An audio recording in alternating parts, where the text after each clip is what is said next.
Kung walang problema, ay di walang hindi na tayo kailangan maggawa. Lahat na lang tayo kailangan, relax na lang tayo sa buhay. Boring ang buhay. Kasama na yun sa buhay, enjoy nyo na lang yung mga basher na yan. Kasama na yun sa storya.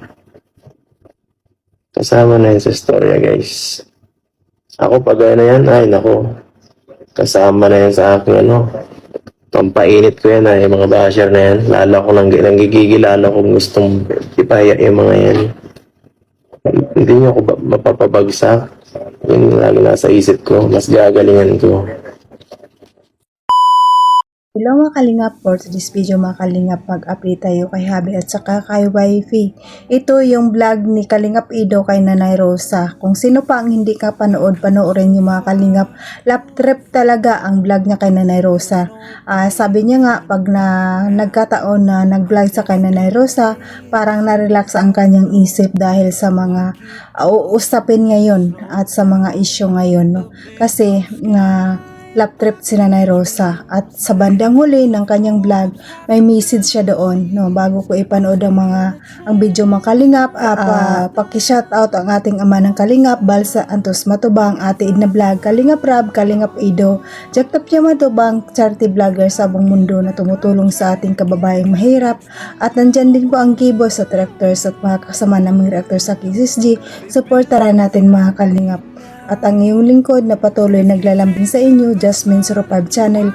Kung hindi ka pa nakasubscribe sa aking channel, please subscribe and don't forget to hit the notification bell para updated ka sa aking mga video na ina-upload mga kalingap. At kung bago ka pa lang sa aking channel, please subscribe and click the notification bell para updated ka sa aking mga video mga kalingap. Paki-share and like na lang mga kalingap. Maraming salamat po sa inyong lahat sa pagsuporta sa akin. At ito lang aking sasabihin, panoorin na mabuti ang video bago magkomento para alam nyo talaga ang nilalaman nito. At bago tayo mag-proceed, abatiin ko muna kayo ng magandang araw, magandang gabi kung saan sulok ng mundo tayo mapadaroroon, mapamindanao, mapabisayas, mapa OFW, kamusta tayo mga kalingap. At ang hiling ko lang mga kalingap, sana sa mabuti tayong kalagayan and good health lang tayo palagi.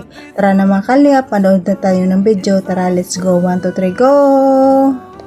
Tayo nagkamali na bumisita kay nanay kasi tigal talaga ang stress natin. Lalo sa ngayong panahon na sobrang daming yung mga ingay na nakapaligid sa atin at wala tayong control kung paano sila kung sa mga gagawin nila, sa sasabihin at mga ginagawa ng iba, may kasisira. Pero yun, bukod pa man, inanon lang natin. Sige. Bukod pa man, yun nga, inanon natin, parang i-divert natin yung ating isipan sa mga ganitong bagay sa ating ginagawa, di ba? Maganda yan yung ginagawa natin. Tama-tama yung pagpunta natin dito para yung ma-relax naman tayo. Kasi alam nyo naman si Nanay Rosa is masayahin na tao yan. Kahit tawa lang ng tawa, kaya nakakapag-relax na dito sa area niya eh.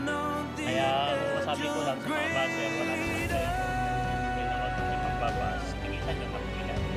Kasi Lalo na sila, yung sa pamilya nila niya, napaka-apektado sila ngayon sa ganung mga sitwasyon. Naintindihan natin yung hirap nila kasi para baguhan pa sila sa ganitong mga pangyayari. sila sanay Hindi pa sa sila bashing. Kaya huwag po nating huwag na nating kung wala man tayong magawa masabi niya, kapwa natin, hindi na po natin kasi hindi natin alam, baka pwedeng makadulot kayo ng Masama sa kanila. pwedeng makasama o hindi pa minsan kasi sinidulot ng ibang na pwedeng depress. Yung iba pa nga, nagpapakamatay kaya sobrang depression. Walang problema kasi sa atin. Sa atin, sanay na tayo. So, Tapos yung mga solid naman na supporters ng EDC, dapat wag niyo pang sulsulan. Huwag niyo po silang sulsulan. oo, yung mga ganyang usapin ng mga ng kapwa panig, lang yan, parang dapat sana natin i-keep na mas private ba? Kasi hindi makakatulong ang ibang opinion. Kasi habang dawa-dami ang opinion ng iba, mas may mga dagdag na or bawas na sa mga sabi, pwedeng lalong yun ang ikasira ng samahan. At yun po, mas maganda sana kung sa loob lamang ng grupo mas maganda. Para hindi na natin. Ikip na Sa ating mga lalo na din sa ating mga mga kasamahan na vlogger, kung maaari, lang natin. Kung wala tayong Wag na sa tingin natin, gatukan. wag na natin gatungan, wag natin yun. Kung sabihin natin pinoprotektahan o hindi, okay lang na mas maganda kung wala na para hindi na pag-usapan. Yes. Kasi mas marami tayong masabi, mas marami tayong mali. Kaya dapat iwas-iwas po tayo sa mga ganyan na bagay. Saka kung sakali man nakayan pa ang idulo ng pagka wala nang gusto yung mga iniidolo. Yun ang pinakamasama. Yun ang pinaka-iniiwasan nyo. Sabihin na lang gusto nyo yung isang baka ang ginagawa nyo, baka lalong mawala na. Edi sana tayo niyan, edi wala na tayong papanoorin na edi lalo nyo mamimiss. Kahit kung sa galit lang ninyo, edi mabuboring na ulit ang natin. Hanap na tayo ng panibago natin pagkakalibangan, di ba? Edi nakakapanghinayang. Saka yung mga oportunidad ng bawat isa, yun ang malaking sayang.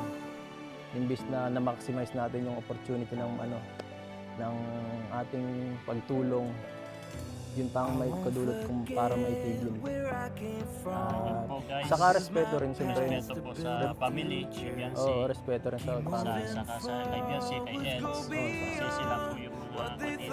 Saka respeto din kala Kalinga Kay Prab yun. Kalinga Prab, Kuya Bal. Kasi kung sabi nga ni Kalinga Prab, kung huwag na natin kung makaka-apekto sa kanila, Community. sa community, saka sa mga tinutulungan, huwag yun. Dapat kapayapaan lang ating sisi.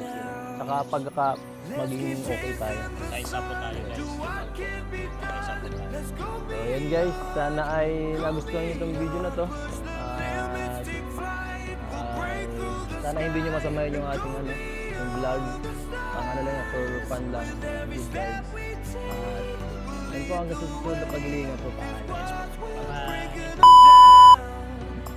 Tigilan na natin ang mga issue na dapat iwanan na, itapon na natin yung mga issue na yan. Good vibes lang tayo kasi sabi nga ni Papa Eds, kung patuloy pa yung ganyan, baka mawala na ang EDSA. Hindi maganda yun sana tigilan na at sana tuloy-tuloy pa ang EDSA at magbigay sa atin ng saya. At kung mawala ang EDSA, malulungkot tayo. Totoo yun mga kalingap, malulungkot tayo talaga. Kasi maghahanap na naman tayo ng ibang panoorin na naka-good vibes sa atin. Ang EDSA lang naman, ang love team lang naman ni Kalinga Prab ang nakapagwala sa atin ng pagod at stress natin. Kaya sana sa mga buzzer naman, tigilan nyo na. Enough na. Tigilan nyo na ang pamilya ni Biancy. Kawawa na talaga sila. Sila ang kawawa kasi sila hindi sanay sa social media at hindi pa sanay sa mga buzzer. Kawawa na naman sila pag naapektuhan at ang mental health na nila ang maapektuhan. Lalong-lalo na si Biancy kasi siya ang nag-aaral. Mahirap naman na maapektuhan ang kanyang pag-aaral. Panoorin nyo na mabuti ang video ni Kalingap Edo. Tigilan na natin, magbahala na tayo para maganda ang kahahantungan ng EDSA, walang basing, magpakasaya lang tayo, good vibes lang kasi sabi nga ni Kalinga Prab, sabi daw kay Kalinga Edo, kung tuloy-tuloy ang ganito ang issue, baka daw mahinto talaga, kaya tigilan na natin. Magpakasaya na tayo at good vibes lang, sana maintindihan ng mga buzzer ang ganong sitwasyon na mahirap talaga magbabas kasi hindi naman totoo ang mga sinasabi. At panoorin nyo kasi ang video mabuti bago kayo magkomento. At walang gulo at magpakasaya lang, Alingap at patuloy po tayo magbaraton sa EDSA. At wag nating kalimutan i-marathon ang EDSA upload at ang channel ni Kalinga Prab ay marathon natin kasi marami din siyang beneficiary na pinapaaral at nandiyan din po ang channel ni Kalinga Edo ay marathon din natin kasi marami din siyang beneficiary na pinapaaral at mga senior citizen na kanyang beneficiary at talagang kailangan niya po ito.